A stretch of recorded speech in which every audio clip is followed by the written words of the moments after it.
ओम नमः शिवाय। नमो नमः सत्तुहितंकराय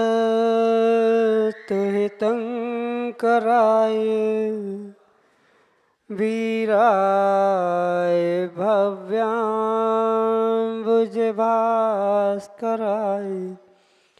अनंतलोकाय सुरार्चिताय देवादिदेवाय नमो जिनाय देवादिदेवाय नमो जिनाय। पंच परमेष्टि भगवान की परम पूज्य आचार्य भगवंत गुरुवर विशुद्ध सागर जी मुनि महाराज की, परम पूज्य मुनि श्री सुप्रभ सागर जी महाराज की, 3 करोड़ मुनिराजों की।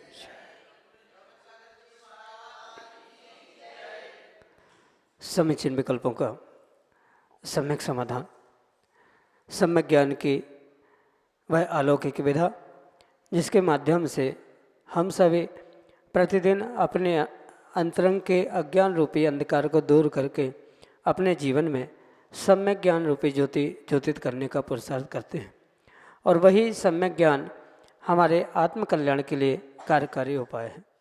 परम पूज्य आचार्य भगवंत गुरुवर विशुद्ध सागर जी महाराज के मंगल सभा से परम पूज्य मुनि श्री सुप्रभ सागर जी महाराज द्वारा प्रदत्त आत्मकल्याण की वह अनूठी विधा समीचीन विकल्पों का सम्यक समाधान। आप भी अपना समीचीन विकल्प भेज करके परम पूज्य मुनि से उसका आगम के परिप्रेक्ष्य में सम्यक समाधान प्राप्त कर सकते हैं।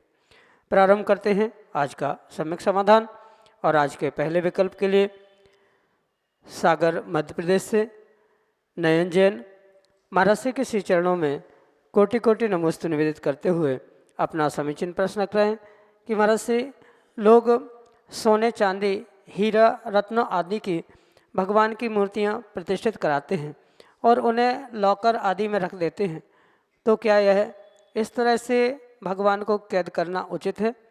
हमारे समीचीन विकल्प का सम्यक समाधान करने की अनुकंपा करें। नमोस्तु महाराज जी, नमोस्तु।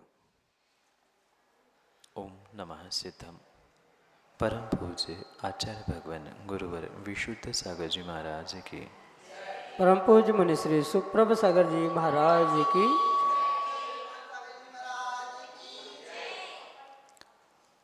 जिनेंद्र भगवान की प्रतिमा उत्कृष्ट से उत्कृष्ट ऐसे धातु और द्रव्य से बनानी चाहिए, इसका आचार प्रणीत आगम ग्रंथों में प्रमाण प्राप्त होता है। पर वर्तमान के परिप्रेक्ष्य में उसकी सुरक्षा आदि के दृष्टि से जो उन्हें किसी अलमारी, तिजोरी और लॉकर आदि में रखा जाता है, ये भले ही कैद करने योग्य नहीं कहा जा सकता, पर फिर भी आगम के परिप्रेक्ष्य में उचित नहीं।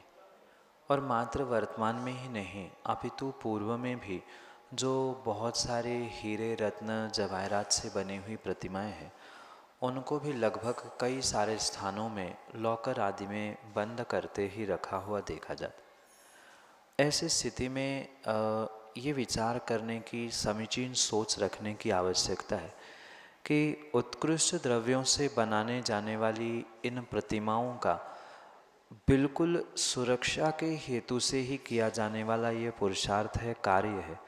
अन्य इसके पीछे का कोई भी अभिप्राय भगवान को बंद या कैद करने का नहीं।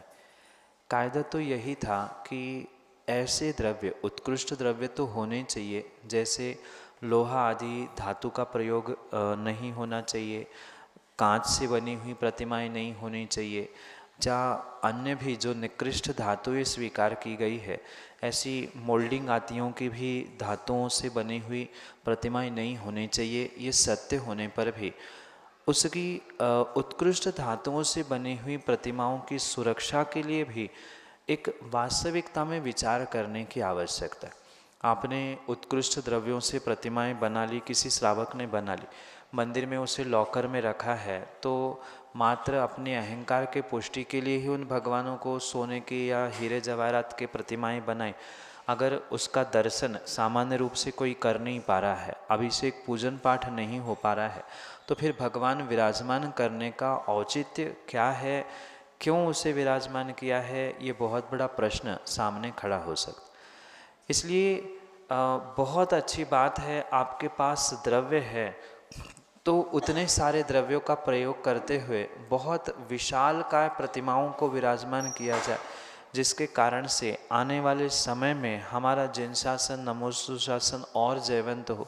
क्योंकि सोने चांदी की प्रतिमाएं आजकल कई बार सुनने में आता है, कई स्थानों पे चोरी हो गई, कई कुछ उठा के ले गया, या कुछ अन्यत्र भी उसका विपरीत परिणमन देखने में आता है। तो ऐसा होने से अच्छा है कि अगर धन है, संपत्ति है, बहुत सारी आपके पास अर्थ है जिसका उपयोग सदुपयोग आप कर सकते हैं, तो विशाल काय पाषाण की जितनी अधिक शक्ति है, धन संपत्ति है, उसका प्रयोग करते हो बड़ी सी बड़ी प्रतिमा विराजमान की जाए, जो लंबे समय तक, दीर्घ काल तक जिन शासन को जयवंत भी करती रहेगी और आपके नाम पद को भी विभूषित करने के लिए एक बहुत बड़ा सौभाग्य हो सकता है।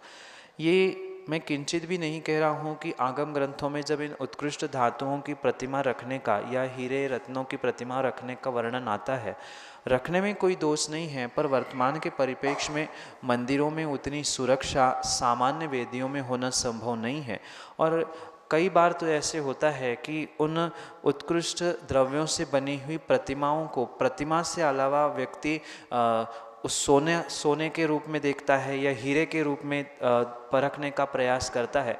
तो ऐसे ना होते हुए हमारी दृष्टि उन भगवान के प्रतिमा के प्रति वीतरागता की होनी चाहिए, और वीतरागता के साथ ही उस भगवान के प्रतिमा आदि से जुड़ने का पुरुषार्थ प्रयास हमें करने की आवश्यकता है।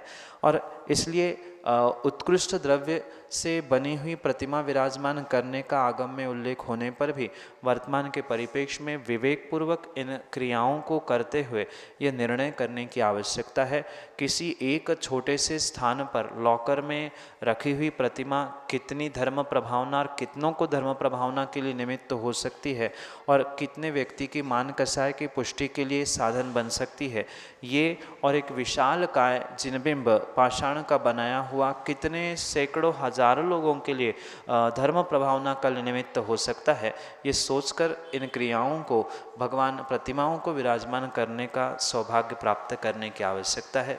यही आपके लिए सम्यक समाधान। श्रीमती दीप्ति जैन, पंचशील नगर, भोपाल, मध्य प्रदेश से अगले समीचीन विकल्प करें। नमोस्तु महाराज जी। दर्शनावर्णी कर्म का नाश कैसे हो? तत्प्रदोष निन्नव मात्सर साधनोपघाता ज्ञान दर्शनावर्ण्य।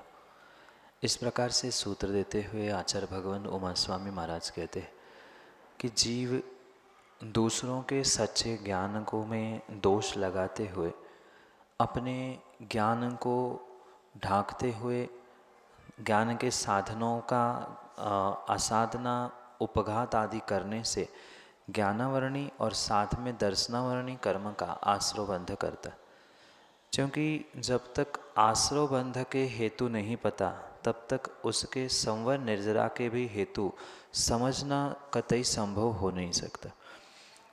इसलिए सबसे पहले तो जो संवर पूर्वक निर्जरा, जो कि दर्शनावरणी कर्म के नाश के लिए आवश्यक है, उसके लिए उसके आश्रवबंध के हेतु जो आगम में लिखे हैं, दूसरे के सच्चे ज्ञान को छुपाते हुए या उसमें दोष निकालना, जैसे तत्प्रदोष कहा जाता है, सबसे पहले तो इससे बचने की आवश्यकता है।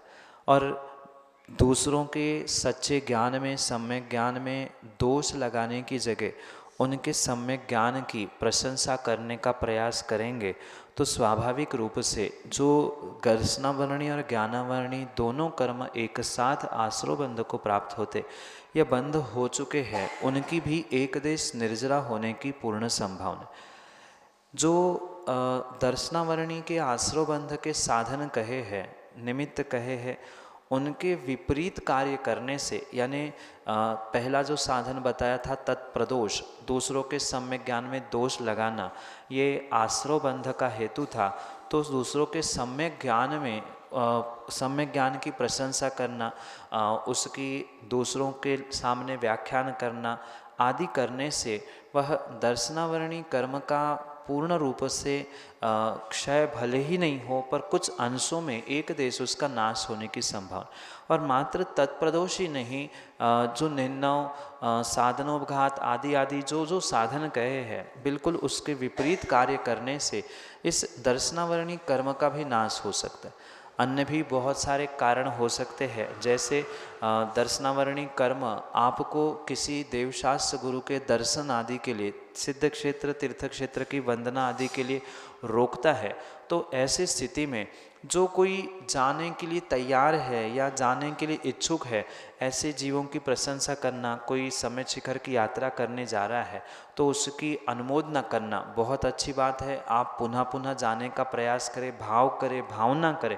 और हम नहीं जा पा रहे हैं तो कम से कम जो जा रहे हैं, जो प्रभु के दर्शन प्रतिदिन कर रहे हैं, गुरु के दर्शन कर रहे हैं, ऐसे कार्य करने वालों को विशेष रूप से अपनी अनुमोदना प्रदान करना कि चलो मैं तो नहीं कर पा रहा हूँ, कम से कम आप जा रहे हैं, सुबह सुबह उठकर आप दर्शन करने जाते हैं, ऐसे मौसम में भी आप शिखर जी की वंदना करने जा रहे हैं, ऐसी उनकी भूरी भूरी प्रशंसा करने से भी दर्शन करने वाले की, दर्शनार्थ जाने वाले की प्रशंसा, उनकी अनुमोदना, उनके लिए सहयोग प्रदान करने से, माना कि अपने पास धन है और सामने वाला व्यक्ति समर्थ नहीं है किसी प्रभु गुरु के दर्शन करने जाने के लिए, तो उसके लिए टिकट बना के दे देना, कुछ धन संपत्ति दे देना कि ठीक है मैं नहीं जा पा रहा हूँ, आप होके आ जाओ, तो उससे भी ये दर्शनावरणी कर्म का कुछ क्षय क्षयोक्षम व्यवस्थित होने की संभावना है।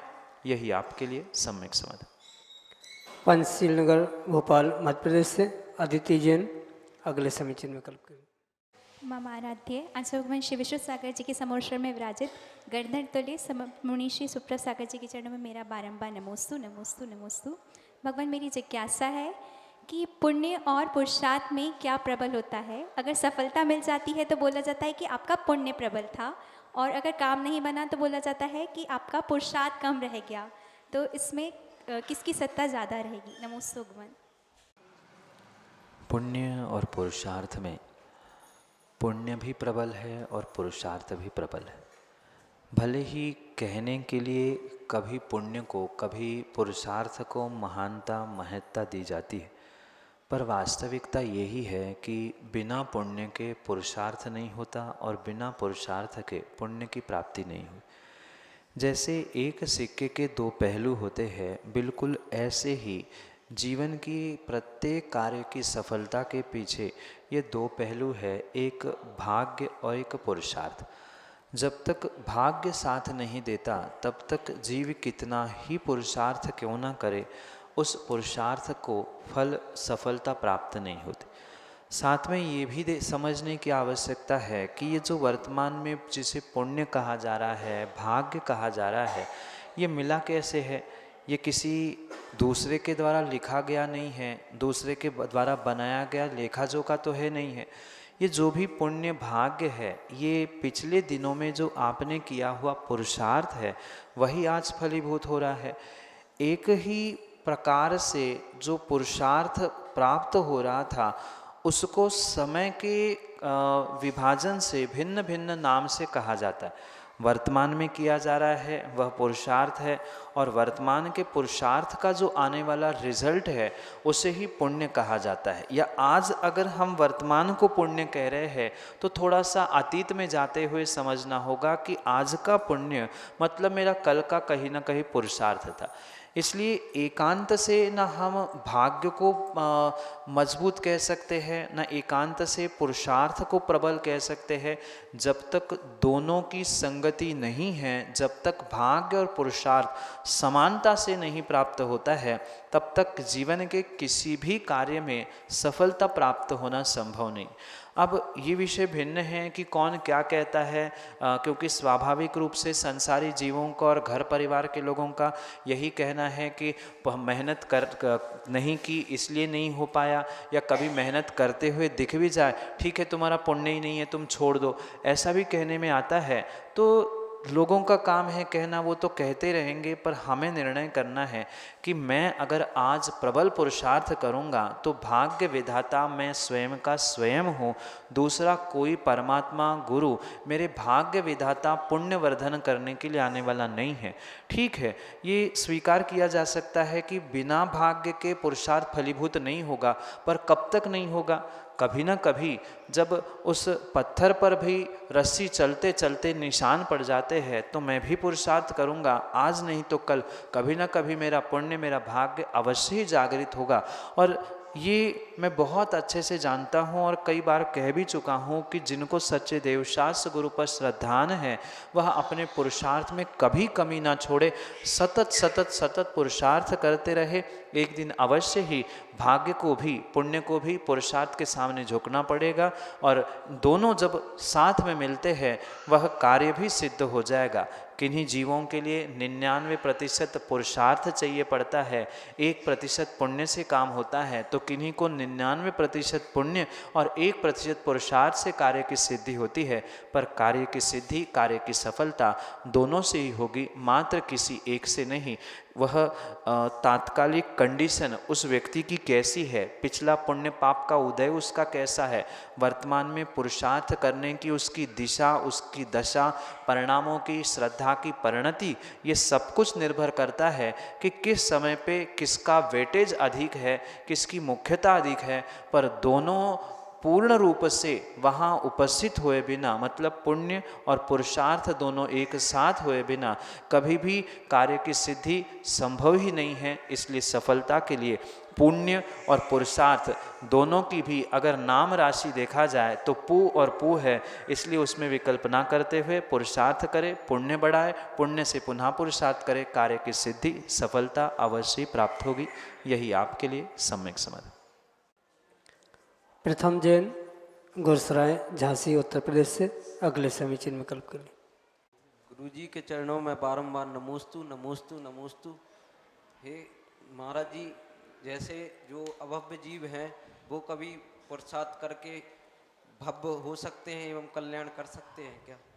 नमोस्तु। इस संसार में दो प्रकार के जीव होते हैं, एक भव्य और एक अभव्य, और मात्र उनकी भवितव्यता के नियम से ही, नियोग से ही उन जीवों के दो भेद स्वीकार किए जाते हैं। जो अपनी भवितव्यता को प्रकट करते हुए आत्म कल्याण कर लेते हैं वो भव्य है, और जो कभी भी किसी भी प्रकार से भवितव्यता को प्रकट कर ही नहीं सकते उनको ही अभव्य कहा जाता है। इसलिए ये निर्णय करे कि भव्य कितना ही पुरुषार्थ करे, जो चाहे मेहनत करे, पर अगर वह अभव्य है ही, उसका नियोग भवितव्यता को प्रकट करने का नहीं है, तो वह कभी भी अपने भवितव्यता को, भव्यता को प्रकट नहीं कर सकता। वो अभव्य था, अभव्य है और अभव्य ही रहेगा। कुछ ऐसे भी जीव होते हैं जो भव्य तो होते हैं पर फिर भी वे अपनी भवितव्यता को प्रकट नहीं करते, जिनके पास भवितव्यता होने पर भी वे भव्य या अपने भवितव्यता को प्रकट करते ही नहीं हैं, वे तो अभव्य है। पर कुछ भव्य होने पर भी अपनी भवितव्यता प्रकट नहीं कर सकते, जैसे उनके लिए निमित्त ही प्राप्त नहीं होना या उनका नियोग ही वैसा प्राप्त नहीं होगा। ऐसे भी कुछ भव्य जीव होते हैं, पर जो अभव्य है वे तो किसी भी प्रकार से अपनी भवितव्यता को प्रकट करते ही नहीं हैं। उनको सच्चे देवशास्त्र गुरु के प्रति कभी सच्चा श्रद्धान हो ही नहीं सकता, और जिसको श्रद्धान नहीं हो सकता वह कभी भी अपनी भवितव्यता प्रकट करते हुए आत्मा का कल्याण कर नहीं सकता। ये परम सत्य स्वीकार करना होगा। यही आपके लिए सम्यक समझ। राजेश जैन, पंचशील नगर, भोपाल, मध्य प्रदेश से अगले समीचीन विकल्प। नमोस्तु भगवान परम पूज्य मुनि सुप्रभ सागर पुनः सागर जी के चरणों में त्योहार नमोस्तु नमोस्तु नमोस्तु। हे भगवान, हमारे नगर गौरव परम पूज्य सागर जी महाराज का नगर आगमन भोपाल में कब होगा? और एक क्वेश्चन और है, यदि हमारे द्वारा किसी मुनि के बारे में कुछ किसी को बताया जाता है, यदि वो उसको गलत लगता है तो उसमें हमारा दोष कितना लगेगा? शंका का समाधान करें। नमोस्तु भगवान। आपके नगर गौरव मुनिराज को नगर में बुलाने के लिए पूरे नगर को बहुत पुरुषार्थ करने की आवश्यकता है, क्योंकि अभी आपने सुना पुण्य का उदय तो है पर पुरुषार्थ कहीं ना कहीं कम पड़ता है, तब कार्य की सिद्धि नहीं होती। क्योंकि नगर गौरव को प्राप्त करने के लिए पूरे नगर को ही पुरुषार्थ करने की आवश्यकता होती है। जितना विशेष पुरुषार्थ आपका होगा उतना ही विशेष शीघ्रता से आपके पुरुषार्थ को अवश्य ही फल प्राप्त होगा। साथ में जो दूसरे प्रश्न के साथ आपने अपनी भावना रखी है, वहाँ ये समझना कि भले ही कोई व्यक्ति कैसा ही क्यों ना हो, पर उनके बारे में हमें सामूहिक रूप से कोई भी कथन टीका टिप्पणी करने की आवश्यकता नहीं। भले ही वह त्यागी व्रती क्यों न हो, सामान्य श्रावक बालक आदि भी क्यों न हो, पर उसके प्रति भले ही वह सत्य है, पर सत्य को सत्य कहने के लिए श्रावकों के लिए आचार्य भगवानों ने कहा है कि ऐसा सत्य कभी भी सत्य नहीं होता जो किसी दूसरे धर्मात्मा की श्रद्धा को, दूसरे किसी व्यक्ति को धर्म से दूर करने का पुरुषार्थ का। इसलिए ये तो सत्य समझे कि किसी भी त्यागी व्रति के प्रति या श्रावक धर्मात्मा के प्रति भी उसकी गलती को व्यक्तिगत रूप से उसके पास पहुंचकर ही कहना, ये स्थितिकरण उपगहन तो हो सकता है, पर सामूहिक रूप से उसकी चर्चा करना ये उचित नहीं। हाँ, हमारे लिए कुछ विपरीतता दिख रही है तो उनके गुरु है या उनके माता पिता है तो उनके पास पहुंचकर हम सत्यता का तो वर्णन कर ले, उसमें किसी भी प्रकार से आपको निंदा का या चुगली आदि करने का दोष नहीं लगेगा, क्योंकि आप गुरु से कह रहे हैं। आपने जिसे गुरु माना है ऐसे गुरु के सामने कहने में दोष नहीं है, पर सामान्य रूप से परस्पर में ऐसी बातों की चर्चा करना ये उचित नहीं है। ठीक है, पांचों उंगलियां समान नहीं होती, जो जैसा है वह वैसा ही पुरुषार्थ करेगा। इसलिए ये विकल्प छोड़ते हुए हमें तो मात्र उस धर्मात्मा भेष देखना है, अपने भाव और अपने परिणामों को संभालते हुए अपना स्थितिकरण करने का प्रयास करना है। नाना जीवा नाना कमम, नाना प्रकार के जीव है, नाना प्रकार के उनके कर्म हैं, ऐसा निर्णय करते हुए हम अपने स्वयं के सम्यक दर्शन की रक्षा करें और अपने निमित्त से सभी धर्मात्मा के सम्यक दर्शन की रक्षा करने का ही प्रयास करें, और तभी ये सर्वश्रेष्ठ हमारा श्रावक और मुनि धर्म ऊंचाई तक पहुंच सकता है। यही आपके लिए सम्यक समाधान। जन्नारदेव, छिंदवाड़ा, मध्य प्रदेश से राहुल जैन, मोनू, अगले समीचीन विकल्प करें। तो मुनिराज के चरणों में कोटि कोटि नमोस्तु महाराज जी। महाराज जी, मेरा प्रश्न यह है कि नकारात्मक सोच को सकारात्मक सोच में कैसे परिवर्तन करें? नमोस्तु महाराज जी।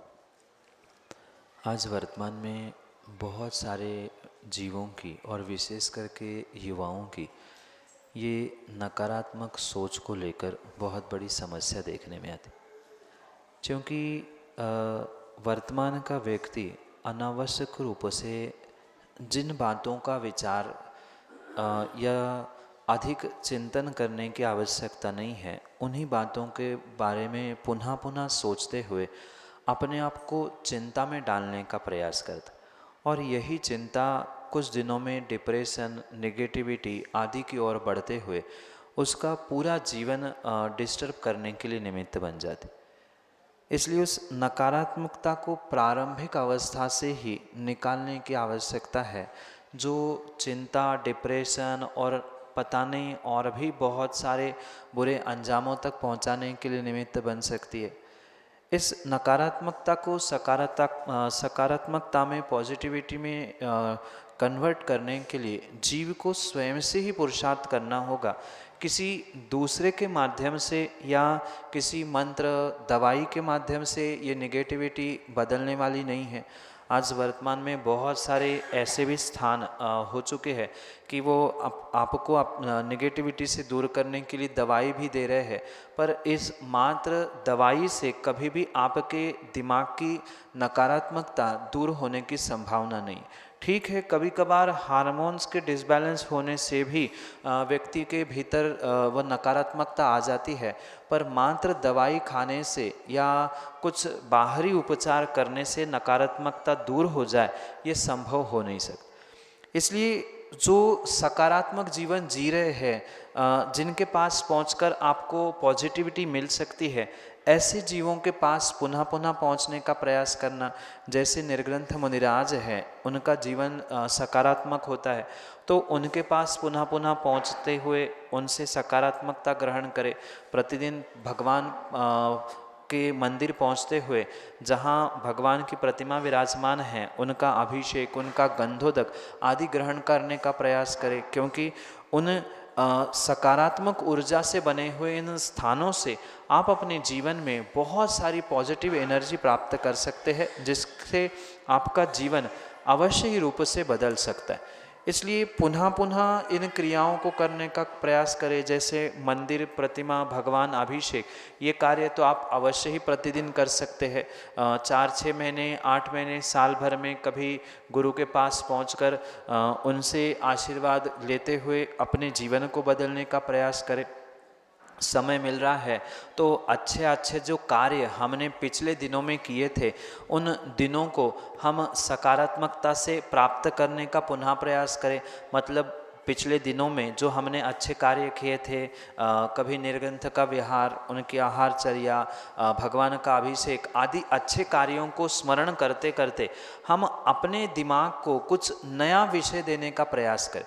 नकारात्मकता तभी आती है जब व्यक्ति पुनः पुनः उन्हीं विषयों को सोचता रहता है। तो नए नए अच्छे अच्छे विषय अगर हम अपने मन को, अपने सोच को, विचारों को देते रहेंगे तो अवश्य ही उस नकारात्मकता से हम दूर होने की संभावना है।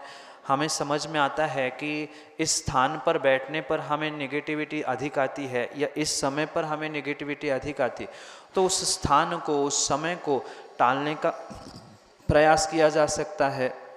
उसके साथ अन्य भी, जैसे कुछ धार्मिक ग्रंथों का पठन पाठन, जिसे शास्त्रीय भाषा में स्वाध्याय कहा जाता है। भले ही कठिन विषय हमें समझ में नहीं आ रहे, पर जिसमें कथानक लिखे हैं, ऐसे पुराण ग्रंथों को पढ़ते हुए हम अपनी नकारात्मकता को भी सकारात्मकता की ओर ले जाने का प्रयास कर सकते।